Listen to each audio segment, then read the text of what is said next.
পাগলের মতো ছুটলেন, আর ধৈর্য ধারণ করতে পারেন না। বিশ্বনবীর নূরানি চেহারাটা একবার দেখার জন্য পাগলের মতো ছুটতে আরম্ভ করলেন।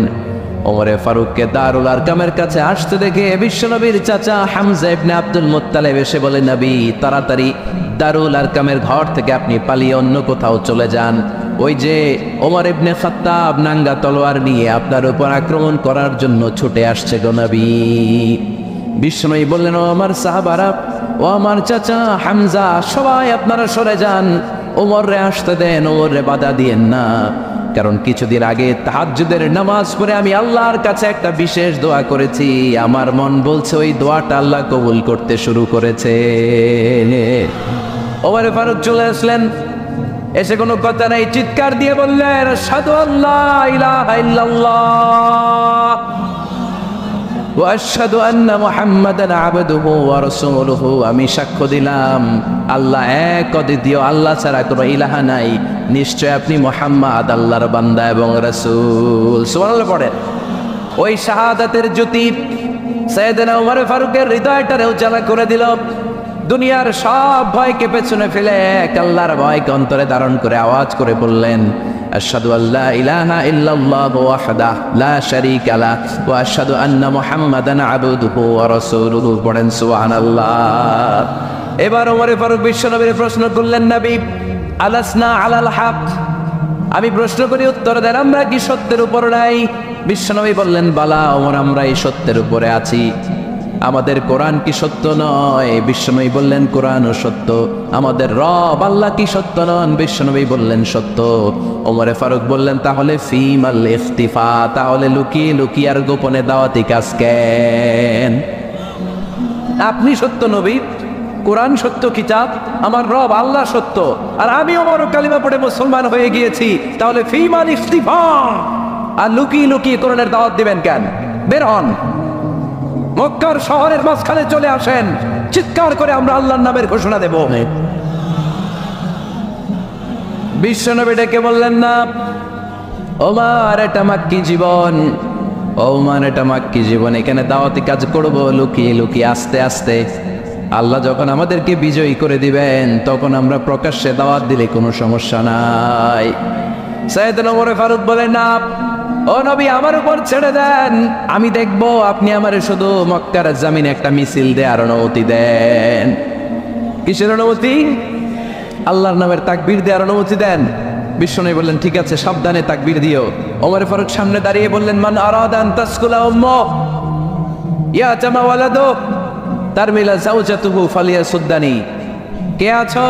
মান আরাদা আন তাসকুলা উম্মু, কে আছো মায়ের বুক খালি করতে চাও? ইয়া জামা ওয়ালাদু, কে আছো বাচ্চাগুলারে, সন্তানগুলারে ইয়াতিম বানাতে চাও? তারমিলা যাওজাতুহু, কার তো বড় বুকের পাটা আছে দেখি, কে আছো স্ত্রীকে বিধবা বানাতে চাও? বুকের পাটা থাকলে আমি ওমরে থামা, যদি সাহস থাকে আমি ওমরের মিছিল থামা। ওমর ফারুক শুরু করলেন, আল্লাহু আকবার, আল্লাহু আকবার, আল্লাহু আকবার। স্লোগান দিতে দিতে সাইয়েদনা ওমর ফারুক কাবার গিলাফ যে স্পর্শ করলেন, ওমর ফারুকের এই স্লোগান কেউ থামাতে পারে নাই। কিয়ামত পর্যন্ত এই আল্লাহর নামের স্লোগান কেউ থামাতে পারবে না। চিল্লায় বলো ঠিক কি না? আজকে আমরা সাইয়েদনা ওমর ফারুকের জীবনী থেকে কিছু শিক্ষা আমাদের নিজেদের জন্য নিয়ে আমরা বাড়িতে ফিরব। আল্লাহ তাআলা তিনটা ইমানি ধাক্কা ওনার হৃদয়ে দিয়ে ওনাকে ইসলামের জন্য কবুল করে নিয়েছেন। কয়টা ধাক্কা? এক নম্বর ধাক্কা হচ্ছে বিশ্বনবীর দোয়ার ধাক্কা। দোয়ার একটা ধাক্কা আছে না নাই? এটা বড় ধাক্কা, এটা ব্যালিস্টিক ক্ষেপণাস্ত্রের চেয়েও কড়া, মারাত্মক। মিসাইল হামলা করলে যেমনি লক্ষ্যবস্তু ভেদ করে, দোয়ার মতো দোয়া করলো, দোয়া যে লক্ষ্যবস্তুতে আঘাত হানে, ঠিক কিনা? বিশ্বনবী দোয়া করলেন, আল্লাহুম্মা আইজ্জাল ইসলাম বিহাব্বির রাজুলাইনি ইলাইক। আল্লাহ, এই মক্কার দুইজন লোকের একজনকে তুমি কালিমার সুশীতল ছায়াতলে এনে দাও। দুইজন লাগবে না, কয়জন লাগবে? একজন। কারণ যুগ জামানা পাল্টে দিতে চাই না অনেকজন, এক মানুষ জানতে পারে জাতির জাগরণ। এক মানুষই বিপদকালে বাঁচায় কাফেলায়, ক্ষুদ্র ডিঙ্গি বাঁচায় জাহাজ অসীম দরিয়ায়। এজন্য জামানা পাল্টে দিতে লাগে কয়জন? এজন্য বিশ্বনবী আল্লাহর কাছে দোয়া করলেন, আল্লাহ মক্কার দুজনের একজন, দুজন চাই না, দুজনের যে কোনো একজনকে কালিমার সুশীতল ছায়া তুলে এনে দাও।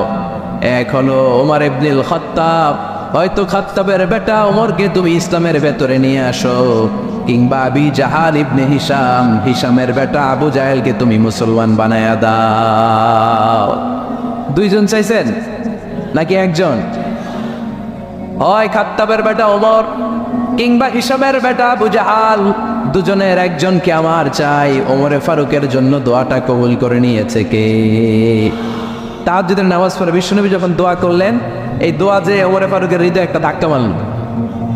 সুবহানাল্লাহ পড়েন। বিশ্বনবী দোয়া করলেন, আল্লাহ হয় ওমরে ফারুককে আপনি এনে দেন, অথবা আবু জাহেলের মনটারে নরম করে দেন। ওমরে ফারুকের জন্য দোয়াটা কবুল করে নিল কে? এই দোয়ার একটা বরকত ওমরে ফারুকের হৃদয়ে ছুঁয়ে গেল। এক নম্বর ধাক্কা। ধাক্কা সব একবারে দেওয়া যায় না, ধাক্কা একবারে দেওয়া যায়। প্রথম ধাক্কাটা গেল তিনি দোয়ার ধাক্কা। বিশ্বনবী দোয়া করলেন, ওই দোয়ায় ওমরে ফারুকের হৃদয়ে ছুঁয়ে গেল। এরপরে রব্বুল আলামিন ওমরে ফারুককে ধাক্কা মারলেন কোরআনের একটা সূরা দিয়ে। সূরাটার নাম হলো সূরাতুল হাক্কা। কি সূরা? আল হাক্কাতু ওয়াল হাক্কা ওয়া মা আদরাকা মাল হাক্কা। সূরা হাক্কা দিয়ে আল্লাহ একটা ধাক্কা মারলেন। ওই যে দোয়া করলেন বিশ্বনবী, দোয়ার পর সাইয়েদনা ওমর ফারুকের হৃদয়ের মধ্যে উথাল পাতাল শুরু হয়ে গেল। সব সময় লুকিয়ে লুকিয়ে বিশ্বনবীরে ফলো করে। বিশ্বনবী ডানে গেলে ওমরে ফারুক ডানে যায়, বিশ্বনবী বায়ে গেলে ওমরে ফারুক বায়ে যায়। বিশ্বনবী রাত্রিবেলা নামাজ পড়লে ওমরে ফারুক পেছনে লুকিয়ে লুকিয়ে বিশ্বনবীর কোরআন শুনে। বিশ্বনবী মসজিদুল হারামের পাশে দাঁড়িয়ে রাতের এশার সালাত আদায় করছিলেন। ওই টাইমে বিশ্বনবী সূরাতুল হাক্কা তেলাওয়াত করছিলেন। কোন সূরা? সূরাতুল হাক্কা বিশ্বনবী তেলাওয়াত করছেন। ওমরে ফারুক মন্ত্রমুগ্ধ হয়ে বিশ্বনবীর কণ্ঠের তেলাওয়াত শুনে। বিশ্বনবীর তেলাওয়াতের কণ্ঠ আমাদের কণ্ঠের মতো নাকি? বিশ্বনবীর কণ্ঠ কারি বাসাদের কণ্ঠের মতো? আহমদ বিন ইউসুফের কণ্ঠের মতো? আমার নবীর কণ্ঠের সুরের ঝংকারের সাথে পৃথিবীর কোন কারি সাহেবের তুলনা চলবে?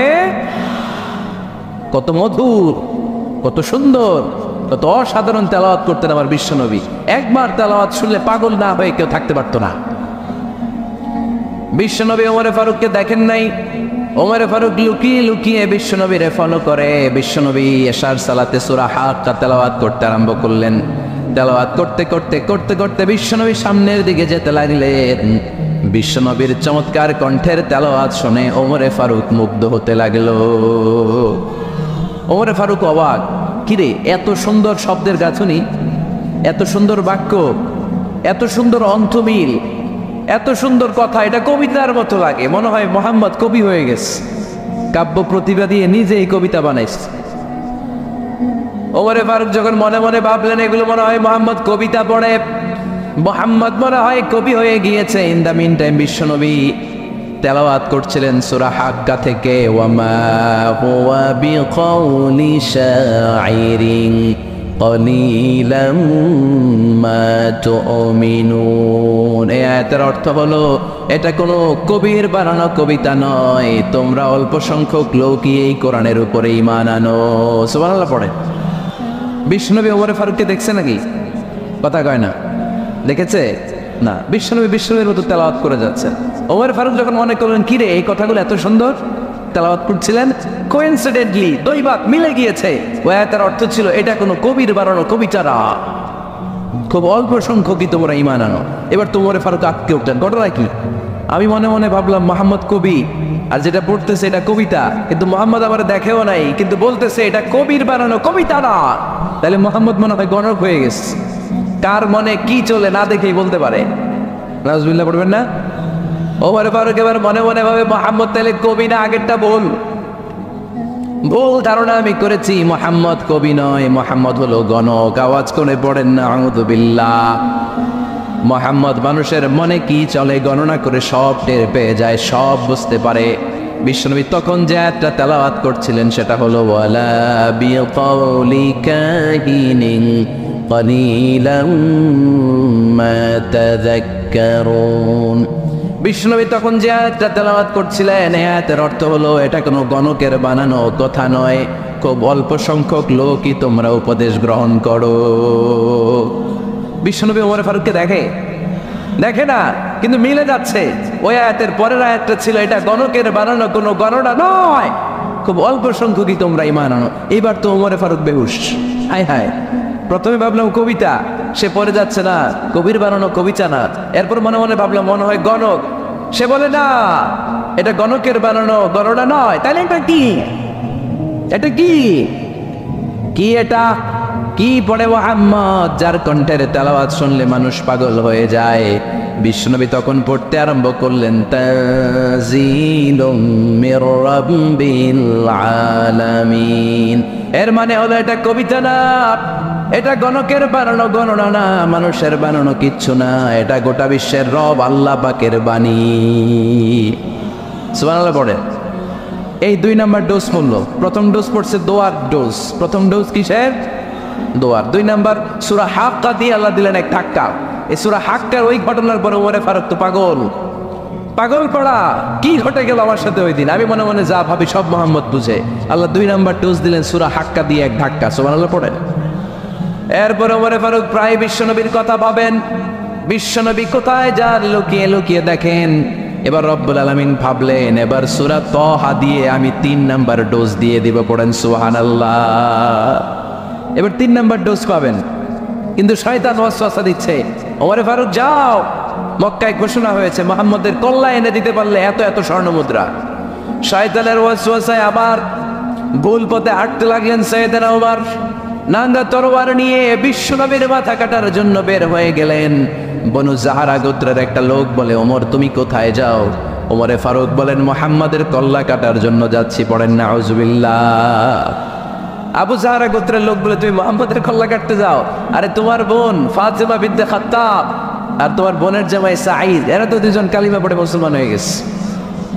আরে মুহাম্মাদের কল্লা পরে কেটো, আগে ঘর সামলাও। যে ওমর, আগে ঘর সামলাও, পরে তুমি মুহাম্মাদের কল্লা কাটতে যাও।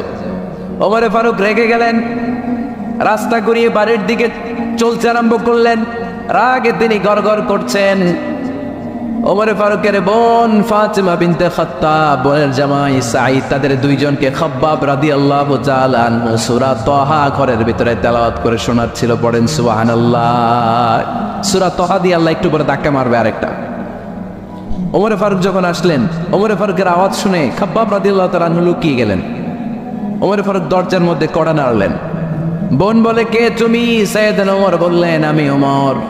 খুলে দেয়া হলো। ঘরের ভেতরে ঢুকেই কথা নাই বার্তা নাই, নিজের আপন বোনকে মারতে শুরু করলো ওমর। বোন জামাইকে আঘাত করতে শুরু করলো।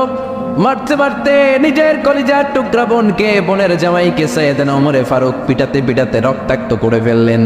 গা দিয়ে ফিনকি বের হয়ে যখন রক্ত বের হয়, সাইয়েদনা ওমরে ফারুকের দিলের মধ্যে মায়া তৈরি হয়ে যায়।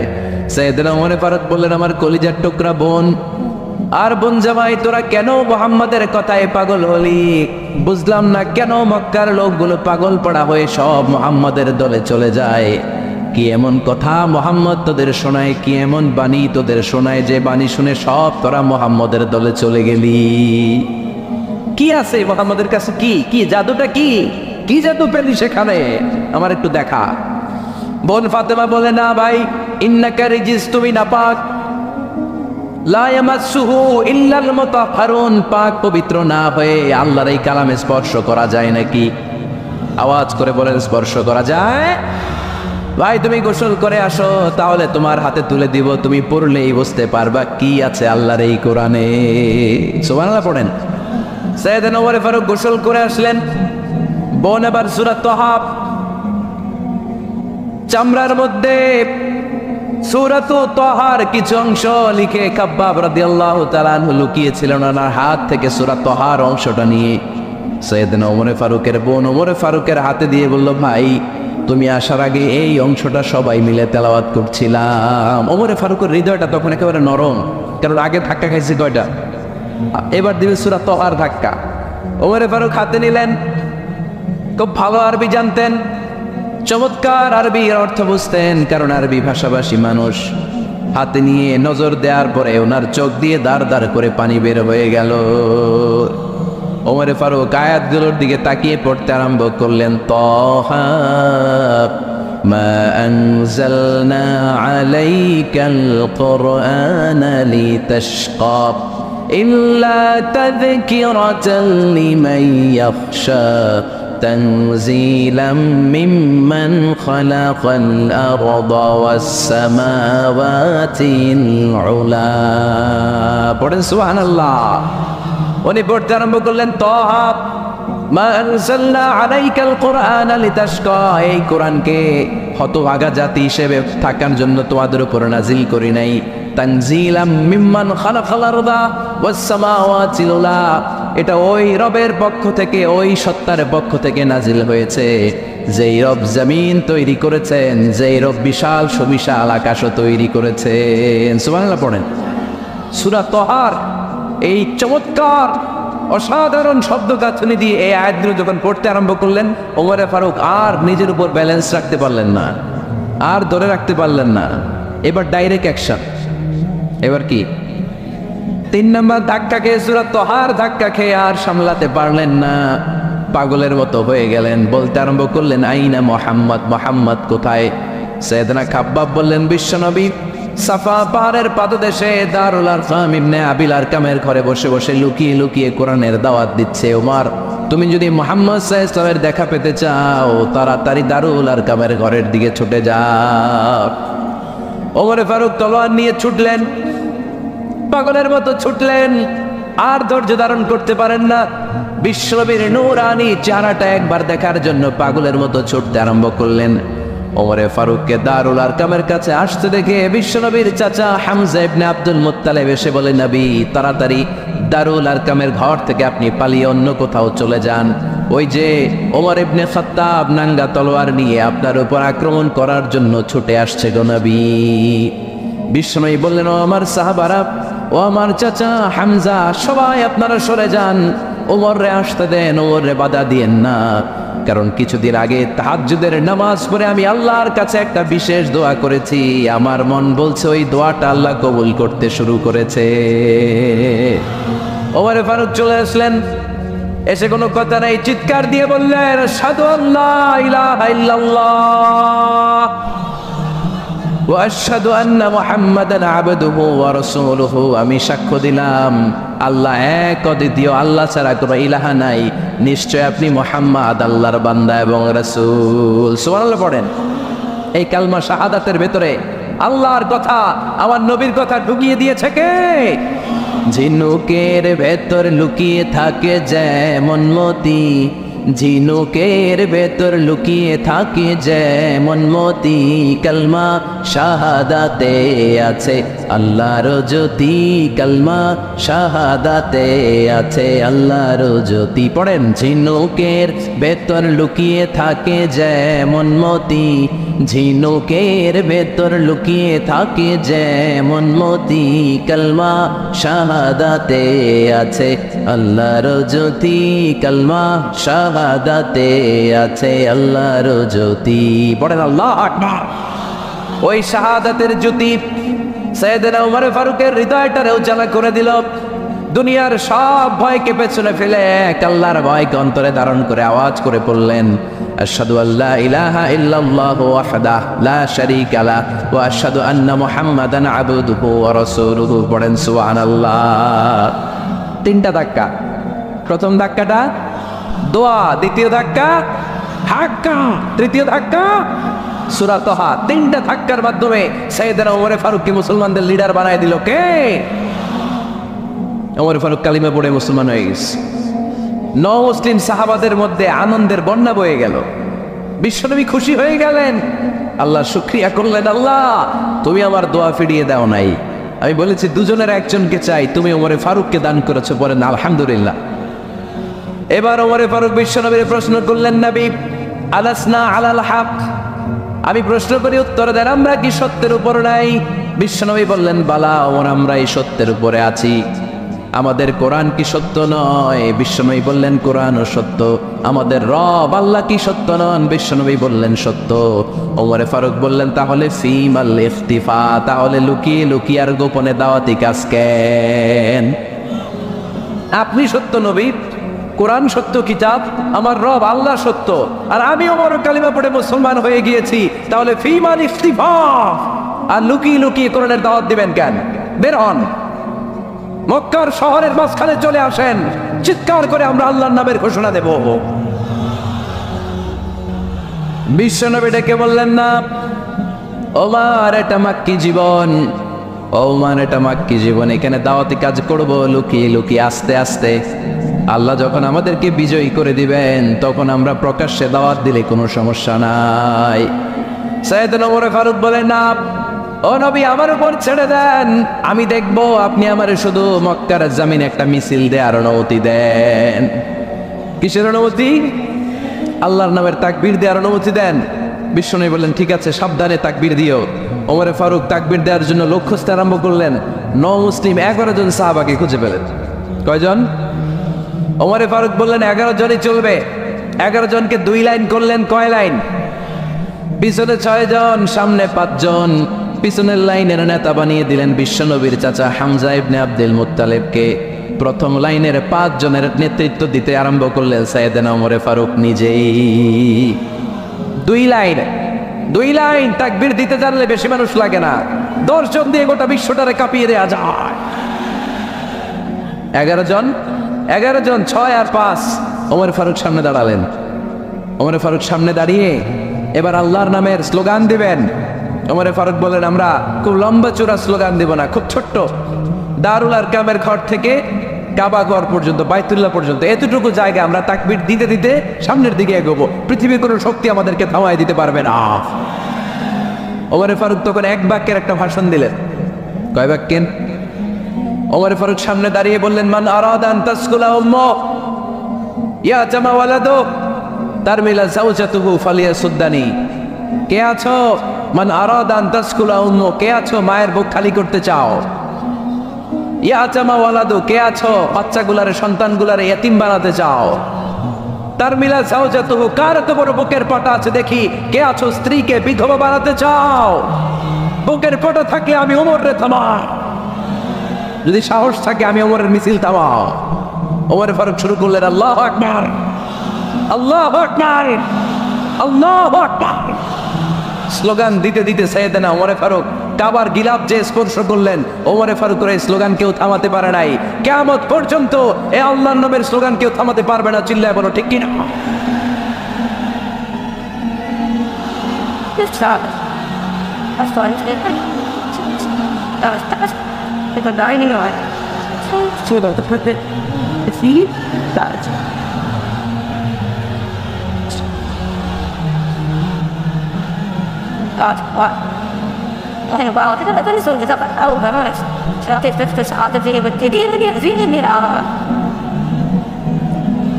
ওমর ফারুকের স্লোগান সেদিন মক্কায় কেউ থামাইতে পারছিল? আওয়াজ করে বলতে পারছিল? এখনো আল্লাহর নামের স্লোগান কেউ থামাই দিতে পারবে? কিয়ামত পর্যন্ত আমার রবের স্লোগান কেউ থামাতে পারবে? পারবে না। ওমর ফারুক স্লোগান দিলেন। আবু জাহেল, উতবা, শাইবা, ওয়ালিদ ইবনে মুগীরা আল্লাহু আকবার ধ্বনি শুনে বাইরে আসছে। কিরে এত বড় স্লোগান? আমাদের কাছ থেকে পারমিশন নেয় নাই, অনুমতি নেয় নাই। অনুমতি নেওয়া ছাড়াই স্লোগান শুরু। বের হয়ে দেখে মিছিলের সামনে ওমর। ওমরে ফারুককে দেখে আবু জাহেল দিছে 1 দৌড়, উতবা দিছে আরেক দৌড়, শাইবা দিছে বহু দৌড়। সুবহানাল্লাহ পড়বেন না? এজন্য ওমর বেশি লাগে না, ওমর লাগে 1 জন। চিল্লায় বলতে হবে, ওমরে ফারুক লাগে কয়জন? 1 জন। ওমরই গোটা বিশ্বের চেহারা পাল্টে দিতে সক্ষম। চিল্লায় বলেন ঠিক কিনা? গোটা বিশ্বে মুসলমানদের আছে করুণ অবস্থা। আমাদের কোনো সেন্ট্রাল লিডারশিপ নাই। আমাদের মুসলিম দেশগুলোরে এক করে রাখবে, ভাইয়ের মতো রাখবে, আমাদের স্বার্থ নিয়ে কথা বলবে, এরকম নেতা আমাদের নাই। ঠিক কিনা? আমরা সেই ওমরে ফারুকের অপেক্ষায়, আমরা সেই ইমাম আল মাহাদির অপেক্ষায়, যার একটা হুঙ্কারের আহ্বানে গোটা বিশ্বের সব মুসলমান এক প্ল্যাটফর্মে চলে আসবে। ওইরকম নেতা 1 জন লাগবে। কয়জন? গোটা মুসলিম উম্মাহকে একত্রিত করার জন্য 1 জন ওমরই যথেষ্ট। ঠিক কিনা? আবার বিশ্বনবী বলছেন, লা নাবিয়্যা বা'দি ওয়ালা রাসূলা, আমার পরে কোনো নবী নাই, আমার পরে কোনো রাসূল নাই। তবে লাউ কানা বা'দি নাবিয়্যুন লাকানা উমর, আমি নবীর পরে যদি নবী হওয়ার যোগ্যতা কারো থাকে, আমার ওমরের মধ্যে সেই যোগ্যতা আল্লাহ দিয়েছে।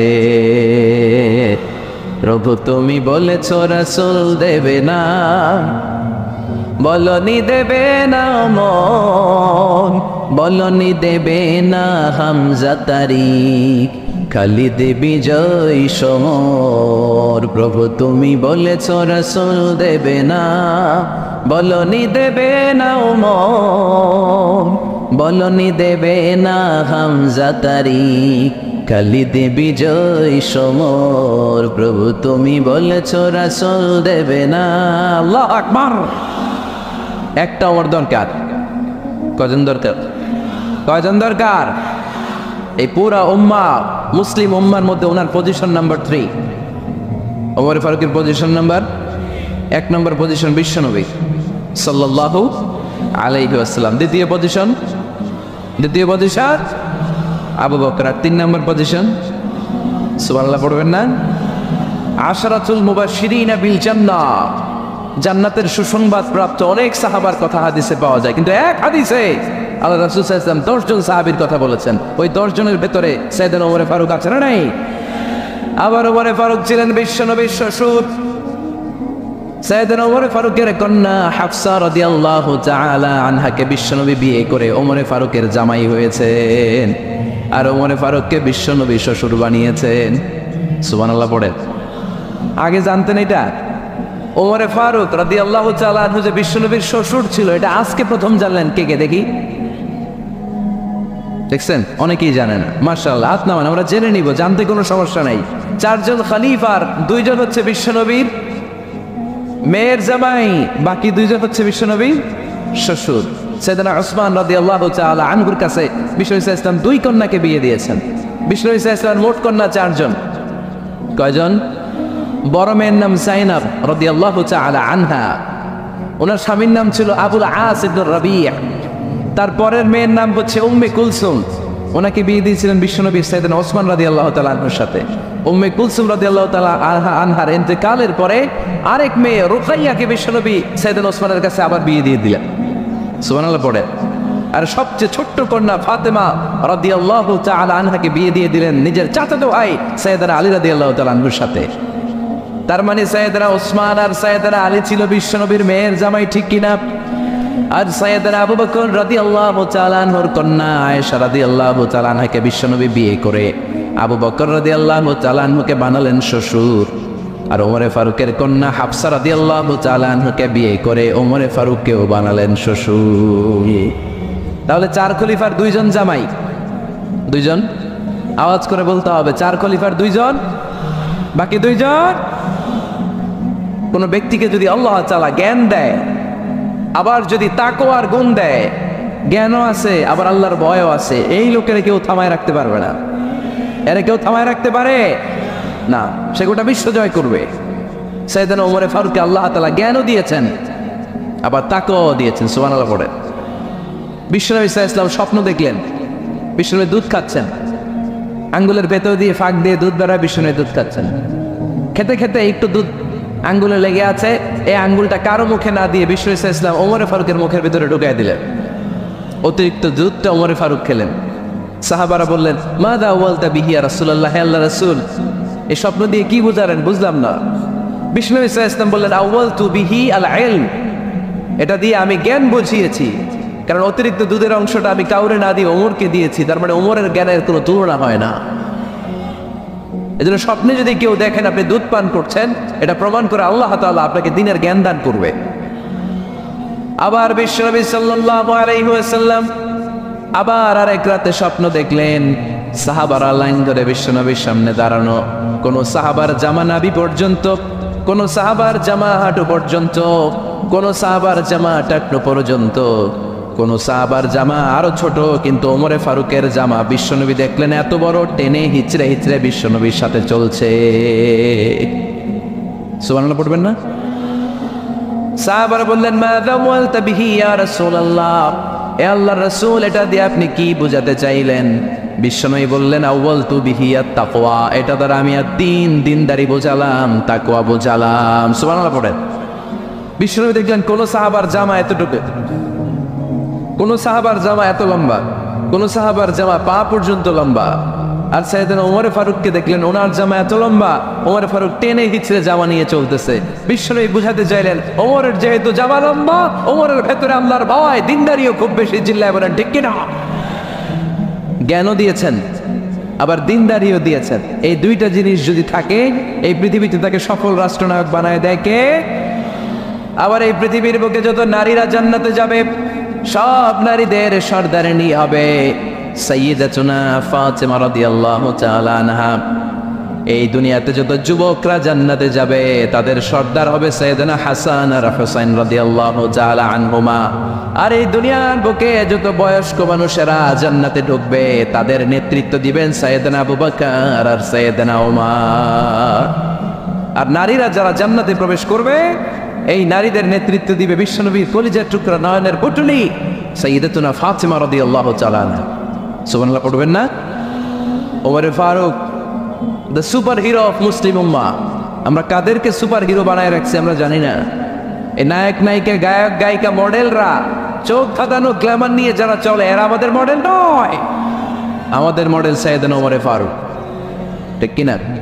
ঠিক কিনা? আদম আলাইহিস সালামকে যখন আল্লাহ তাআলা তৈরি করলেন 60 হাত লম্বা করে বানালেন। আপনি কয় হাত? রাফলি 3.5 হাত। কিন্তু আদম আলাইহিস সালাম তিনি লম্বায় কত ছিলেন? তো আদম আলাইহিস সালাম যখন সৃষ্টি হলেন তখন আল্লাহ তাআলা আদম আলাইহিস সালামকে বললেন আদম তুমি সালাম দাও। ফেরেশতারা বসা ছিল, সাল্লিম আলা উলাইকান নাফার, সালাম দাও। আল্লাহ তাআলা আদম আলাইহিস সালামকে বললেন সালাম দাও। আওয়াজ করে বলুন কি দাও? হে আদম তুমি বলো আসসালামু আলাইকুম। আদম আলাইহিস সালাম বললেন আসসালামু আলাইকুম। আল্লাহ বললেন এটা তোমার এবং তোমার পরবর্তী পৃথিবীতে যারা আসবে তোমাদের অভিবাদন পদ্ধতি, গ্রিটিং, স্যালুটেশনস দেয়ার সিস্টেম। কেন বললেন? কারণ শয়তান অহংকারের কারণে বিতাড়িত হয়েছে। আল্লাহ চান যে আদম আলাইহিস সালাম যেন বিতাড়িত না হন। বিষ্ণু বলেন আল বাদিউ বিস সালামি বারিউম মিনাল কিবর, যে আগে আগে সালাম দেয় তার হৃদয় থেকে অহংকার টেনে ছেড়ে ফেলে দেয় কে? আগে সালাম দিবেন আপনার হৃদয় অহংকার মুক্ত হয়ে যাবে। আল্লাহ তাআলা চাইলেন ইবলিস যেই ভুল করেছে আদম যেন সেটা না করে, আদমের হৃদয় যেন আগে থেকে অহংকার মুক্ত থাকে। তাই সৃষ্টির পরে আল্লাহ তাআলা আদম আলাইহিস সালামকে বললেন আদম তুমি সালাম দাও, পড়েন আল্লাহু আকবার। তাহলে পারস্পরিক ভালোবাসা আর হৃদ্যতা বাড়ানোর 1 নম্বর পদ্ধতি হচ্ছে সালাম। 1 নম্বর পদ্ধতি কি? আগে দিবেন না পরে?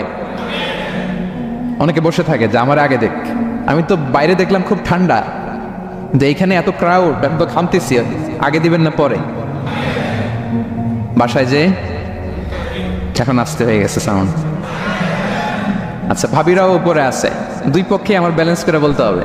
ভাবিরা ট্রাই করবেন ভাবিরা যেন আগে দিতে পারেন, ভাইরা আপনারাও ট্রাই করবেন আপনারা যেন আগে দিতে পারেন। সালাম নিয়ে আমরা কম্পিটিশন করব কে কার আগে দিতে পারে, ঠিক কিনা? আমি আপনাদেরকে আবারও সালাম দিচ্ছি, আসসালামু আলাইকুম ওয়া রাহমাতুল্লাহ। তাহিয়াতাম মিন ইনদিল্লাহি মুবারাকাতান তাইয়্যিবা। আল্লাহর পক্ষ থেকে এর অভিবাদন, মুবারাকা বরকতময়, তাইয়্যিবা এটা পবিত্র বাণী, শান্তির বাণী। অনেকে বলে হুজুর ঘরে শান্তি নাই, তো শান্তির বাণী তো আপনি ঢুকানি না, ঘরে আসবে কোত্থেকে? শান্তির পায়গাম তো ঢুকাতে হবে, আর শান্তির পায়গামের নাম হচ্ছে সালাম। শান্তির পায়গামের নাম কি? তাহলে ঘরে সালামের চর্চা। আপনি ভাবিকে দিবেন, ভাবি আপনাকে দিবে। আপনি বাচ্চাকে দিবেন, বাচ্চা আপনাকে দিবে। সবাই সবাইকে আগে দেওয়ার চেষ্টা করবো, নাকি বসে থাকবেন? তাহলে পারস্পরিক সম্প্রীতি, হৃদ্যতা, ভালোবাসা বাড়ানোর 1 নম্বর ফর্মুলা হচ্ছে সালাম। 1 নম্বর ফর্মুলা আমি কিন্তু জিজ্ঞেস করবো আবার শেষে, এজন্য কান দুটো খরগোশের কানের মতো খাড়া করে আমার দিকে তাকিয়ে থাকুন। 1 to 1, brain to brain. Mobile নাই, ভিডিও নাই, ক্যামেরা নাই, শুধু এভাবে চাতক পাখির মতো তাকিয়ে থাকেন। দেখবেন যে সিনা বা সিনা, এলেম আসছে এভাবে হৃদয় থেকে হৃদয়ে, এলম এসেছে সিনা থেকে সিনা। 1 to 1, ব্রেন টু ব্রেন। তাহলে হৃদ্যতা, সম্পর্ক, ভালোবাসা এটা বাড়ানোর 1 নম্বর ইসলামী ফর্মুলা কি? এবং বিষ্ণু ইসলাম বলেছেন এই সালাম যদি দাও তাহলে তোমাদের পারস্পরিক ভালোবাসা বাড়বে। তিনি বললেন আওয়ালা আদুল্লুকুম আলা শাইইন ইযা ফাআলতুমুহু তাহাব্বাবতুম। হে সাহাবীরা আমি কি তোমাদেরকে একটা টিপস শিখাই দিব না, যেটা করলে তোমাদের মধ্যে ভালোবাসা বাড়বে? সাহাবারা বললেন অবশ্যই শেখাবেন। বিষ্ণু ইসলাম বললেন আফশুস সালামা বাইনাকুম, যদি চাও নিজেদের ভালোবাসা বাড়ুক তো বেশি বেশি সালাম দাও। সরাসরি বিষ্ণু ইসলাম এটাই বলেছেন, নিজেদের মধ্যে ভালোবাসা বাড়াতে চাইলে কি দিবা? সালাম দিবা। তাহলে 1 নম্বর ফর্মুলা আমরা জেনে গেলাম, আমাদের হৃদ্যতা, ভালোবাসা এটা বাড়াতে চাইলে আমরা সালাম দিব। অনেক দিন ধরে কথা বলেন না, ভুল করছেন আপনি, সালাম দিবেন। আপনি শুরু করবেন, অনেকে বলে আমি করবো কেন, ভুল তো সে করছে, দোষ তো ওর, আমি কথা কমু কেন, এরকম অভিমান আছে না? এই অভিমান আর গো ধরে বসে থাকবেন? আর আওয়াজ করে বলেন থাকবেন? বরং কি করবেন? তাহলে গেল। ভালোবাসা, হৃদ্যতা, সম্পর্ক ভালো করার প্রথম পদ্ধতি হচ্ছে সালাম। আমরা সালাম দিব পরস্পরকে। 2 নাম্বার টিপস বা ফর্মুলা হচ্ছে স্মাইলিং ফেসে থাকা, মানে মুচকি হাসির একটা ভাবে থাকা সব সময়। এটা সুন্নাহ, মুচকি হাসি। প্রিয় ভাইরা খেয়াল রাখবেন, হাসি এটা কিন্তু ইতিবাচক ভাবে সংক্রামক, মানে এটা ছড়ায়। আমি হেসে হেসে কথা বললে শ্রোতাও একটু হাসি খুশি ভাব, আমি গোমরামুখ আপনারাও গোমরামুখ, এরকম হয় না? এবং দেখবেন যে সব সময় একটু স্মাইলিং ফেসে থাকে তাকে সবাই পছন্দ করে। কথা বলেন ঠিক কিনা? হাসি পজিটিভলি সংক্রামিত হয়, ছড়ায়, অন্যকে প্রভাবিত করে, এবং মানসিক স্বাস্থ্যের সাথে হাসির সম্পর্ক আছে। যারা গোমরামুখ থাকে এরা অসুস্থ থাকে বেশি, আর যারা হাসি খুশি থাকে এরা সুস্থ থাকে বেশি। এজন্য হাসবেন তো, নাকি চেহারা গোমরা করে রাখবেন? এ দেখছেন সবার মধ্যে একটা হাসি হাসি ভাব চলে আসছে, আলহামদুলিল্লাহ বলেন। তাহলে পারস্পরিক সম্প্রীতি, ভালোবাসা বাড়ানোর পদ্ধতি হচ্ছে কারোর সাথে কথা বললে, দেখা হলে আমরা একটা স্মাইলিং ফেসে থাকবো, মুচকি হাসি। হাসি 3 ধরনের আমার ক্যাপটাউনের ভাইরা। কয় ধরনের? একটা হচ্ছে পাফ পাহা, অট্ট হাসি, এটা জায়েজ নাই। এই যে আমরা ছোটবেলায় আলিফ লালার মধ্যে আলিফ লালার দত্ত হা হা হা হা করে একটা হাসি দিত না? এই হা হা হা করে এই হাসি দেয়া যাবে, উদাহরণ দেওয়ার জন্য আমি বললাম আর কি। আচ্ছা, আরেকটা হচ্ছে আদ্দেহাক। আদ্দেহাক মানে স্বাভাবিক হাসি, একটু দাঁত দেখা যায়, এটা জায়েজ, এটা দেয়া যাবে। সবচেয়ে ভালো অ্যান্ড রেকমেন্ডেড অ্যান্ড সুন্নাহ হচ্ছে তাবাসসুম, মুচকি হাসি। আল্লাহু আকবার। বিশ্বনবী সাল্লাল্লাহু আলাইহি ওয়াসাল্লামের চেহারা মুবারকের মধ্যে সব সময় মুচকি হাসির একটা রেশ তো ওনার ঠোঁটে লেগেই থাকতো। সাহাবী আব্দুল্লাহ ইবনে হারিস রাদিয়াল্লাহু তাআলা আনহু বর্ণনা করেন, তিনি বলেন, মা রাআইতু আহাদান আকসারা তাবাসসুমান মিন রাসূলিল্লাহি সাল্লাল্লাহু আলাইহি ওয়াসাল্লাম। তিনি বলেন, আমি আমার জীবদ্দশায়, আমার জীবনে রাসূল সাল্লাল্লাহু আলাইহি ওয়াসাল্লামের চেয়ে বেশি কাউকে মুচকি হাসি অবস্থায় থাকতে দেখি নাই। সব সময় মুচকি হাসি, একটা স্মাইলিং ফেস। এবং আপনি আপনার ভাইয়ের দিকে তাকিয়ে মুচকি হাসি যদি দেন, বিশ্বনবী সাল্লাল্লাহু আলাইহি ওয়াসাল্লাম বলেন, তাবাসসুমুকা ফি ওয়াজহি আখিকা সাদাকা, your smile to your brother it's a charity. তুমি তোমার ভাইয়ের দিকে তাকিয়ে যে মুচকি হাসি দাও, এটা দিলেও সাদাকার সওয়াব হয়ে যায়। আপনি দিলেন হাসি, আমলনামায় যুক্ত হলো কি? সাদাকা। এবং বিশ্বনবী সাল্লাল্লাহু আলাইহি ওয়াসাল্লাম বলেছেন, তুমি কোনো কাজকে লা তাহকিরান্না মিনাল মা'রুফি শাইআ, কোনো কাজকে ছোট করে দেখবে না, কোনো নেক আমলকে। যদিও তুমি তোমার ভাইয়ের চেহারার দিকে মুচকি হাসি দিয়ে তাকাও, এটাও সাদকা দেওয়ার সওয়াব।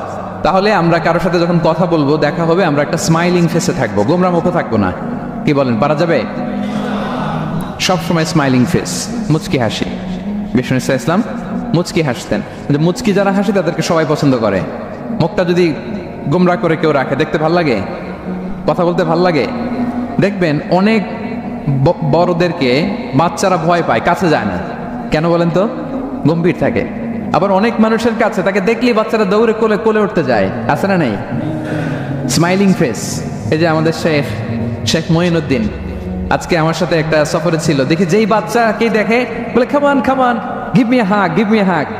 তো এই মানুষকে বাচ্চারা ভালো না বেসে পারবে? সুবহানাল্লাহ, এরকম হইতে হবে। বিষ্ণু ইসলামকে বাচ্চারা দেখলে খুব খুশি হতো, কোলে বসতে চাইতো। এক বাচ্চা তো কোলে বসে পেশাবি করে দিছে, সুবহানাল্লাহ পড়বেন না? বিষ্ণু ইসলাম নাতনিদেরকে কোলে নিয়ে নফল নামাজ পড়তেন। উমামা বিনতে জাইনাব, বিষ্ণু ইসলামের কন্যা জাইনাবের মেয়ে, মানে বিষ্ণু ইসলামের নাতনি উমামাকে নিয়ে বিষ্ণু ইসলাম একবার নফল নামাজ পড়েছেন। কান্না করে, কান্না থামাই না, নানা ভাইয়ের কোলে থাকবে, তো উনি কোলে রেখেই আল্লাহু আকবার, রুকু দেওয়ার সময় পাশে রেখে, রুকু সেজদা ওঠার সময় আবার কাঁদতেছে, তো আবার কোলে নিয়ে আবার কেরাত। সুবহানাল্লাহ। তো আমরা সবাই স্মাইলিং ফেসে থাকবো আজকে থেকে, ক্যাপটাউনের ভাইয়েরা। এই কোরআন আপনাকে বলে দিবে কেন আপনি পৃথিবীতে আসলেন, আসার আগে কই ছিলেন, আবার কোথায় যাবেন। এই সব ইনফরমেশন, তথ্য কোরআনে আছে না নাই? আমরা যদি বলি কোরআন কেন আসলাম, তুমি বলো। কোরআন বলে, ওমা খালাকাতুল জিন্না ওয়াল ইনসা ইল্লা লিয়াবুদুন। জিন জাতি আর মানুষ জাতি তোমাদেরকে সৃষ্টি করা হয়েছে কেবলমাত্র আল্লাহর ইবাদতের জন্য। জোরে বলেন কার? চিল্লায় বলেন না কার? এই জন্য চাইবো আমরা একজনের কাছে, তিনি কে? আল্লাহ ছাড়া অন্য কারো কাছে যাওয়া যাবে? অনেকে আছে গণক বাবার কাছে যায়, জ্যোতিষ বাবার কাছে যায়, রাশিফল দেখে কথা বলে, হাত দেখে কথা বলতে চায়, এরকম লোকের কাছে যায়, আছে না নাই? গণকের কাছে যদি যান, আপনার ইমান থাকবে নাকি? বিশ্বনবী বললেন, মান আতা আররাফান ফাসালাহু আন শাইইন লাম তুকবাল লাহু সালাতুহু 40 ইয়াওমা। কেউ যদি কোনো গণকের কাছে যায়, ভবিষ্যতের ব্যাপারে যদি গণককে জিজ্ঞাসা করে, ওই ব্যক্তির 40 দিনের নামাজগুলোরে বাতিল করে দেয় কে? গণকের কাছে যাবেন না তো? যাবেন না তো? তবে যেতে পারবেন এক শর্তে, সাইজ করার জন্য, মাইট দেওয়ার জন্য পারা যাবে না। ওর চেম্বারে যেই কোনো কথা নেই, 40 কেজি ওজন, থাপ্পড় দিলে যদি রেগে যায়, আমার থাপ্পড় দিলেন কেন? আপনি বলবেন তুমি না গণক, ভবিষ্যতের সব কথা আগেই জানো, আমি এসে যে তোমার থাপ্পড় দিবে তুমি তো আগেই জানার কথা, আমার দেখে তুই দৌড় দিলি না গে? জোরে বলেন ঠিক কিনা? এইভাবে গণকদেরকে ধোলাই দিলে আর গণক খুঁজে পাওয়া যাবে? এইভাবে জ্যোতিষ বাবাদেরকেও ধোলাই দিতে হবে। বাংলাদেশের জ্যোতিষ বাবা আছে না নাই? লিটন দেওয়ানের চেম্বার আছে না নাই? কোথায়? বসুন্ধরায়। বসুন্ধরাতে আগুন লাগলো, ওর চেম্বারও জ্বললো, কিচ্ছু কইতে পারে নাই। র্যাবের প্রধান যায় আগে এটারে বাঁচছে। তুই বেটা বাংলাদেশের মানুষের ভাগ্য বলে দেশ, বসুন্ধরায় তোর চেম্বারে আগুন লাগছে, আগে গেলি না কেন? সুবহানাল্লাহ কইবেন না? এইভাবে যদি যুক্তি তর্ক দিয়ে, কোরআন দিয়ে, হাদিস দিয়ে বুঝিয়ে বুঝিয়ে এক একটারে শান্টিং করা শুরু করে দেন, বাংলার জামিনে কোনো গণক বাবার, জ্যোতিষ বাবার চেম্বার থাকবে? এজন্য খবরদার, এদের কাছে যাওয়া যাবে না। আবার তোরা রাশিফল দেখে বলে দেয়, বলবে আপনার কুত্তা রাশি। আপনার বউ নিয়ে গেলে বলবে তোর বউয়ের বিলাই রাশি, বাচ্চা নিয়ে গেলবে বলবে ইন্দুর রাশি। আবার বলবে হাতটা দেখা, হাতের মধ্যে ভাগ্য আছে, সব বলে দেব, ভুয়া কথা, ঠিক না? হাতে কোনো ভাগ্য নাই, ভাগ্য থাকে লাউহে মাহফুজে। কে বলছেন? কে বলছেন? হাতে কেমনে ভাগ্য থাকে?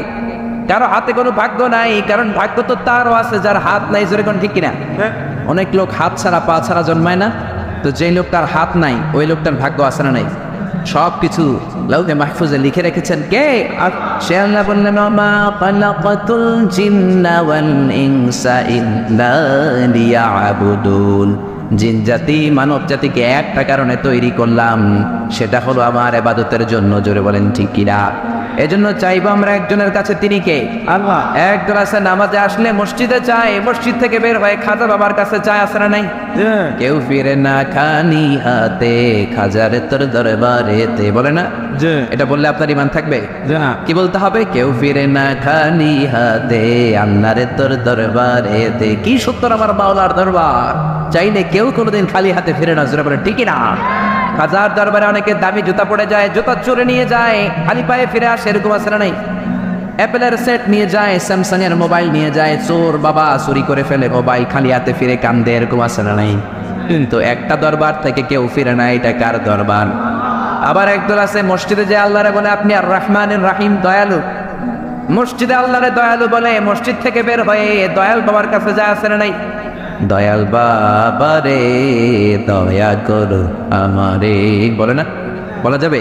কি বলতে হবে? দয়াল আল্লাহ রে দয়া করো আমারে। আমাদেরকে দয়া করে কি? সবাই বলেন কে? সে আল্লাহ বললেন, ওমা খালাকাতুল জিন্না ওয়াল ইনসা ইল্লা লিয়াবুদুন। জিন জাতি, মানব জাতি ইবাদতের জন্য তৈরি করলাম। আবার বিশ্বনবী বললেন, এই ইবাদতের সারমর্ম হলো দোয়া।